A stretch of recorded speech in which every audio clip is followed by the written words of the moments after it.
Quote, I spent the next couple of years trying to put together a book that would express my feelings and some kind of story. I didn't think it was too important what the story was, but I wanted to get it out of my system.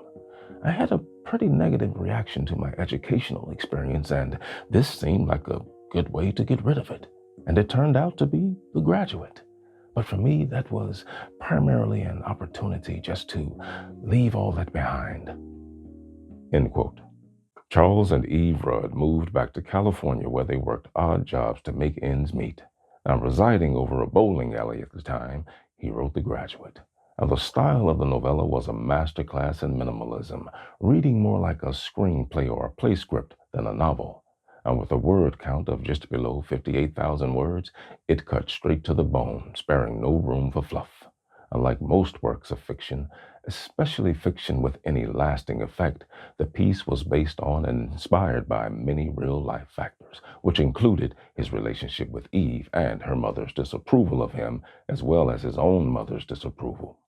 Now, Charles would later tell that his mother was always reading books, so he figured that he'd see if he could write one that she would approve of, or maybe even like. Unfortunately, it did not work out.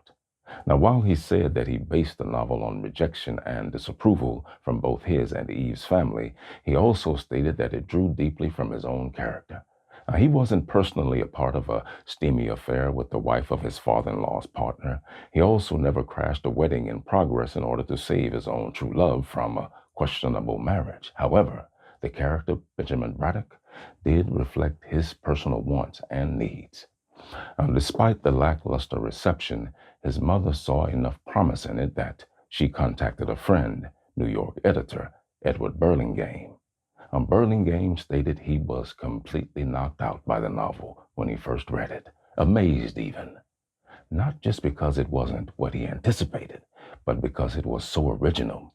Now, he felt the dialogue was somewhat weird, but not so weird that it took away from the brilliance of the piece.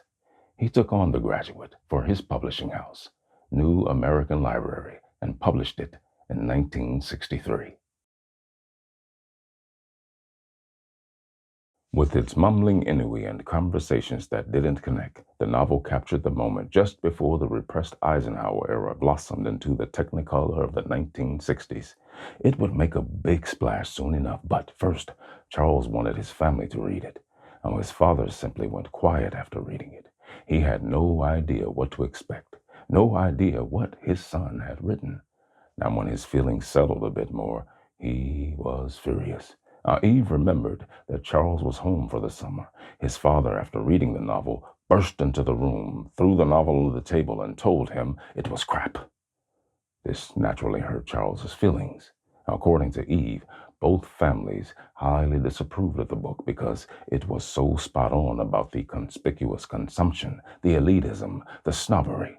However unintentional the negative reception, there was no denying that Charles had made an impact.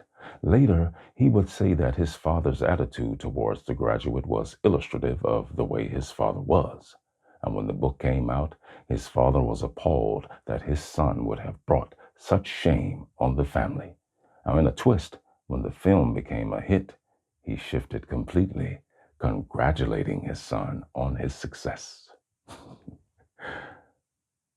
Quote, it's interesting that both sets of parents were turned off by the book, yet when it became a money-making movie, that was another story. End quote. It is impossible to separate the novel from the 1967 movie, so much so that many are unaware that the movie was even based on a novel, a disservice that needs to be rectified. Directed by Mike Nichols and starring Dustin Hoffman and Anne Bancroft, the film gave voice to a generation's youthful rejection of materialism. Now, that is not to say that it was an easy feat getting the project greenlit. You see, although director Mike Nichols was a successful Broadway director, he was unknown in Hollywood. Now, to make matters worse, the main reason it was turned down by several studios, that is, according to producer Lawrence Terman, was that the studio executives read the book and hated it. No one thought it was funny. Well, eventually, The financing came through producer Joseph E. Levine, who had been associated with Nichols on the play The Knack. And with financial backing sealed, Nichols suggested Buck Henry for screenwriter. Only having experience in improvised comedy and no writing background, Nichols told Henry that he thought he was the man for the job. Henry accepted. And Buck Henry, who later won an Oscar for co-writing the screenplay, admitted that 85% of his work was taken straight from the book. However, one line that he added cut to the core of Charles Webb's own life.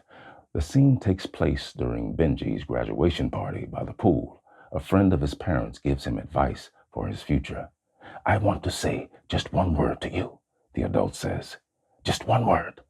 Plastics." Now, The Graduate was released on December 21st, 1967, grossing $104.9 million in the U.S. and Canada, making it the highest grossing film of 1967 in North America, and it received 7 nominations at the 40th Academy Awards, winning 1 for Best Director. Now, in 1996, The Graduate was selected for preservation in the U.S. National Film Registry as culturally, historically, and aesthetically significant. Quote, "I'd be going out at the end of the day after work, and some guy with a camera would be walking along beside me, taking my picture as I was walking down the sidewalk. Someone else would be sticking a microphone in my face, asking me questions. It was just very bizarre." End quote. Now, the film's release in 1967 made him an overnight celebrity. To his great horror, however, Charles Webb wasn't about to let success or pop culture decide what kind of life he would lead.